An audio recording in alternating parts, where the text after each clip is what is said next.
അസ്സലാമു അലൈക്കും വറഹ്മത്തുള്ളാഹി വബറകാതുഹു. സുന്നി വിദ്യാഭ്യാസ ബോർഡ് ഇംഗ്ലീഷ് മീഡിയം സ്കൂളുകളിൽ 4ാം തരത്തിലേക്ക് തയ്യാറാക്കപ്പെട്ട അഹ്കാമു തജ്വീദിന്റെ വർക്ക് ബുക്കിന്റെയും 9ാമത്തെ ചാപ്റ്ററാണ് വായിക്കുന്നത്.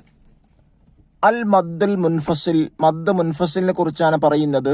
കുട്ടികളെ സഹായിക്കാൻ വേണ്ടി മുതിർന്ന ആളുകൾ ക്ലാസ് ഉപയോഗപ്പെടുത്താം. എന്താണ് മദ് മുൻഫസിൽ? മദ് ഫറഇന്റെ 2ാമത്തെ ഇനമായ മദ് മുൻഫസിൽ. മദ്ദക്ഷരത്തിന് ശേഷം അടുത്ത കലിമത്തിന്റെ ആദ്യാക്ഷരമായി ഹംസ വന്നാൽ മദ്ദുൽ മുൻഫസിൽ എന്നാണ് പറയാം. ഉദാഹരണമായി ലാ അഅ്ബുദു. മദ്ദക്ഷരമാകുന്ന അലിഫിന് ശേഷം അടുത്ത പദത്തിലാണ് അഅ്ബുദു എന്ന വരുന്നത്. ആ അഅ്ബുദുവിന്റെ ആദ്യ അക്ഷരമാണ് ഹംസ. ഇങ്ങനെ വന്നാൽ മദ് മുൻഫസിലാണ്. ഈ മദ് നിർബന്ധമില്ലെങ്കിലും മദ് മുത്തസിൽ പോലെയാണ് നീട്ടേണ്ടത്.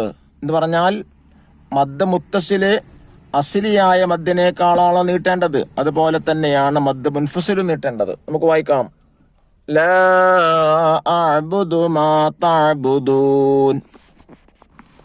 ഇവിടെ നോക്കൂ, അണ്ടർലൈൻ ചെയ്ത ഭാഗം. ആ എന്നതിലെ മദ്ദിയായ അലിഫിന് ശേഷം അഅ്ബുദു എന്ന അടുത്ത പദത്തിന്റെ ആദ്യ അക്ഷരമാണ് ഹംസ. ഇങ്ങനെ വന്നാൽ മദ് മുൻഫസിലാണ്. ലാ ഉഖ്സിമു ബിഹാദൽ ബലദ്. ഇവിടെയും ആ എന്നതിലെ മദ്ദിയായ അലിഫിന് ശേഷം അടുത്ത കലിമത്താകുന്ന ഉഖ്സിമു എന്ന പദത്തിന്റെ തുടക്കത്തിലാണ് ഹംസ വന്നിട്ടുള്ളത്. അപ്പൊ ഇവിടെ മദ് മുൻഫസിലാണ്. ഇർജിഇ ഇലാ റബ്ബിക റാളിയതം മർളിയ. ഇവിടെ നോക്കൂ, എന്നതിലെ മദ്ദക്ഷരമാകുന്ന യാഇന് ശേഷം ഇല എന്ന കലിമത്തിന്റെ തുടക്കത്തിലാണ് ആദ്യാക്ഷരമാണ് ഹംസ വന്നിട്ടുള്ളത് കൊണ്ട് മദ് മുൻഫസിലാണ്. നെക്സ്റ്റ്, വഅശ്രികുഹു ഫീ അംരി. ഇവിടെയും ഫീ എന്നതിന്റെ തൊട്ടടുത്തുള്ള കലിമത്താണ് അംരി എന്നുള്ളത്. അതിന്റെ തുടക്കത്തിലാണ് ആദ്യാക്ഷരമാണ് ഹംസ വന്നിട്ട് മദ് മുൻഫസിൽ. തൂബൂ ഇലല്ലാഹി തൗബതൻ നസൂഹ. ഇവിടെ നോക്കൂ, തൂബൂ എന്ന മദ്ദക്ഷരമാകുന്ന വാവിന് ശേഷം അടുത്ത കലിമത്താകുന്ന ഇല. ആ ഇലയുടെ ആദ്യാക്ഷരമാണ് ഹംസ. ഇവിടെയും മദ് മുൻഫസിലാണ്. ഖൂ അൻഫുസകും. ഖൂ എന്ന മദ്ദക്ഷരമാകുന്ന വാവിന് ശേഷം തൊട്ടടുത്ത കലിമത്താകുന്ന അൻഫുസകും എന്ന പദത്തിന്റെ ആദ്യാക്ഷരമാണ് ഹംസ. അതുകൊണ്ട് ഇവിടെ മദ് മുൻഫസിലായിട്ടാണ് ഓതേണ്ടത്. മുകളിലെ ആയത്തുകളിൽ അടയാളപ്പെടുത്തിയ ഭാഗങ്ങളിൽ മദ്ദക്ഷരങ്ങൾക്ക് ശേഷം അടുത്ത പദത്തിലെ ആദ്യാക്ഷരമായ ഹംസ കാണാം. ഈ വിധം മദ്ദക്ഷരത്തിന് ശേഷം അടുത്ത കലിമത്തിന്റെ ആദ്യാക്ഷരമായ ഹംസ വന്നാൽ അൽ മദ്ദുൽ മുൻഫസിൽ ഉണ്ടാകുന്നതാണ്. ഈ മദ് നിർബന്ധമില്ലെങ്കിലും മുത്തസിൽ പോലെ നീട്ടലാണ് നല്ലത്. ദഫ്തർ താലിബ് നോക്കി തദ്രീബാത്തുകൾ ചെയ്യുക. അൽ ഖിറാഅത്ത് വൽ ഹിഫ്ള്. 1. നഖറ സൂറത്ത് സുമർ 1 മുതൽ 67 വരെയുള്ള ആയത്തുകള്. വനക്തശിഫു മിൻഹാ മവാളിൽ മദ്ദിൽ മുത്തസിലി വൻ മുൻഫസിലി. ഈ ആയത്തുകളിലെ മദ് മുത്തസിലിന്റെ മുൻഫസിലും ശ്രദ്ധിച്ചു ഓതാനാം. 2. നഹ്ഫളു ആമന റസൂലു വൽ അദ്കാർ. ആമന റസൂല് മറ്റു ദിക്റുകളും കാണാതെ പഠിക്കാം. ഇനി നമുക്ക് വർക്ക് നോക്കാം. 1. നുൻഷിദു. ഒരു ബൈത്താണ് ഇതുള്ളത്. മദ്ദുൽ മുൻഫസിൽ എന്താണ്? ഹംസ വരുന്നൊരു മദ്ദാണ്. മദ്ദക്ഷരവും ഹംസയും 2 പദങ്ങളിൽ വന്നതിന് പേരാണ് മദ് മുൻഫസിലിനെ കുറിച്ചാണ് പറയുന്നത്. ഇനി നോക്കൂ, 2ാമത്തെ വർക്ക്. നഖറഉൽ ആയാത്തിൽ ആതിയത വനക്തശിഫു മിൻഹൽ മദ്ദൽ മുൻഫസില വനക്തബു ഫിൽ ഖാനാത്ത്.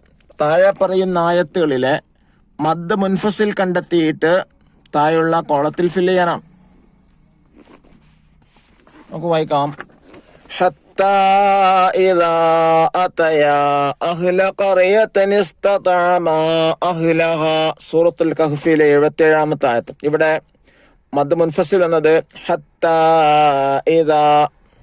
ഹത്താ എന്ന മദ്ദക്ഷരമാണ് അലിഫിന് ശേഷം തൊട്ടടുത്ത ഭാഗത്തിൽ ഹംസ വന്നു. പറയുമുണ്ട് ഇദാ അതയ. മദ്ദക്ഷരമാണ് അലിഫിന് ശേഷം അടുത്ത കലിമത്തിന്റെ ആദ്യാക്ഷരം ഹംസ വന്നു. വമാ അർസൽനാ ഇലൈഹിം ഖബ്ലക മിൻ നദീർ. സബ സൂറത്തിൽ 44ാമത്തെ ആയത്ത്. ഇവിടെ വമാ അർസൽനാ മദ്ദക്ഷരമാണ് അലിഫിന് ശേഷം തൊട്ടടുത്ത കലിമത്തിൽ ആദ്യാക്ഷരം ഹംസ വന്നു. നെക്സ്റ്റ് ആയത് നോക്കൂ. കുല്ലമാ അറാദു അൻ യഖ്റുജു മിൻഹാ ഉഈദു ഫീഹാ. സൂറത്തു സജദയിൽ 20-ാമത്തെ ആയത്. ഇവിടെ കുല്ലമാ അറാദു മദ്ദക്ഷരമാകുന്ന അലിഫിന് ശേഷം ആദ്യ കലിമത്താകുന്ന അറാദു എന്നതിൽ ഹംസ വന്നു. ഒന്നും കൂടെ ഉണ്ടായി ഇതില്. മിൻഹാ ഉഈദു മദ്ദക്ഷരമാകുന്ന അലിഫിന് ശേഷം തൊട്ടടുത്ത കലിമത്താകുന്ന ഉഈദു എന്നതിന് ആദ്യാക്ഷരം ഹംസ വന്നു. വല്ലദീന യുഅ്മിനൂന ബിമാ ഉൻസില ഇലൈക വമാ ഉൻസില മിൻ ഖബ്ലിക്. സൂറത്തുൽ ബഖറയിലെ 4-ാമത്തെ ആയത്. ഇവിടെ നോക്കൂ. ബിമാ ഉൻസില മദ്ദക്ഷരമാകുന്ന അലിഫിന് ശേഷം അടുത്ത കലിമത്തിൽ ആദ്യാക്ഷരം ഹംസ വന്നു. ഒന്നുകൂടെ അതിലുണ്ട്. വമാ ഉൻസില ഇവിടെയും മദ്ദക്ഷരമാകുന്ന അലിഫിന് ശേഷം അടുത്ത കലിമത്തിൽ ആദ്യാക്ഷരം ഹംസ വന്നു. ഖുൽ ഹിയ അല്ലദീ അൻസഅഹാ അവ്വല മറ. യാസീൻ സൂറത്തിൽ 79-ാമത്തെ ആയത്. ഇവിടെയും അല്ലദീ അൻസഅഹ മദ്ദക്ഷരമാകുന്ന യാഇന് ശേഷം തൊട്ടടുത്ത കലിമത്താകുന്ന അൻസഅഹ എന്നതിന്റെ ആദ്യാക്ഷരം ഹംസ വന്നു. ഇന്നമാ അംറുഹു ഇദാ അറാദ ശൈഅൻ അൻ യഖൂല ലഹു കുൻ ഫയകൂൻ. യാസീൻ സൂറത്തിൽ 82-ാമത്തെ ആയത്. ഇവിടെ നോക്കൂ. ഇന്നമാ അംറുഹു മദ്ദക്ഷരമാകുന്ന അലിഫിന് ശേഷം അംറുഹു എന്ന അടുത്ത പദത്തിന്റെ ആദ്യാക്ഷരം ഹംസ വന്നു. ഇദാ അറാദ മദ്ദക്ഷരമാകുന്ന അലിഫിന് ശേഷം അറാദ എന്ന അടുത്ത കലിമത്തിൽ ആദ്യാക്ഷരം ഹംസ വന്നു. നോക്കുക നഷ്ടായത്.